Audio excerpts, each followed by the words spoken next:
12টার সময় আমার কাছে একটা ইনফরমেশন আইছে যে এখানের মধ্যে অবৈধভাবে আমরা গোমাতারে হত্যা করার, তখন এটা হইল Madanmohan lane.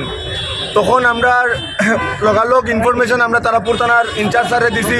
In charge sir আইসুন, hour পরে তারা জিনিসটা বার করছেন।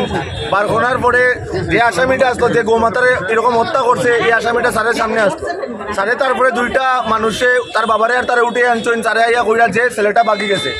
আজকে এই লোকাল পাড়ার মানুষরা আমরা এখানে আইসুন চারতারার সামনে, আমরা তারপরে ডাকছুন, কইসুন যে মেইন আসামি তারে যদি আজকের ভিতরে মানে যদি ধরা না হয়, তে লোকাল যে এই এরিয়ার মানুষরা তারা বৃহত্তর থেকে বৃহত্তর আন্দোলন করব। আর যেহেতু স্যারের সামনে আসামিটা আসলো, পরে আসামিটা বাঁকছে, যদি এই আসামি অ্যারেস্ট না হয়, এরপরে যদি কোনো ইনসিডেন্ট হয়, এটা সম্পূর্ণ দায় থাকবো আমরা ইনচার্জ স্যারের। ওনারা খবর পেয়েছেন যে তারাপুর আগে পিএল রোড বলা হতো, এখন এটা মদনমোহন রোড নামে আমরা জানি। এই মদনমোহন রোডে আমরা গরু স্লটারিংয়ের আমরা খবর পেয়েছি। এই খবর পেয়ে বজরঙ্গলের ভাইরা এখানে এসে উপস্থিত হয়েছেন। ওনাদের ভাষ্য অনুযায়ী তারা হাতে নাতে এই বিষয়টাকে ধরেছেন।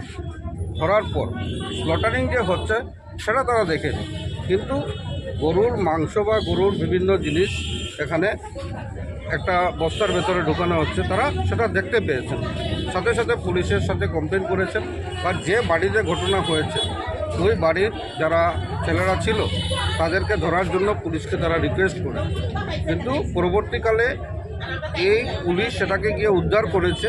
কিন্তু এই মুহূর্তে সেটা ঘেরাওয়ার ব্যাপার না, ওনাদের আর্জি নিয়ে এসছেন যে যারা এই কাজগুলো করেছে ইমিডিয়েটলি তাদের পানিশমেন্ট হতে চায়, তাদেরকে অ্যারেস্ট করা দরকার।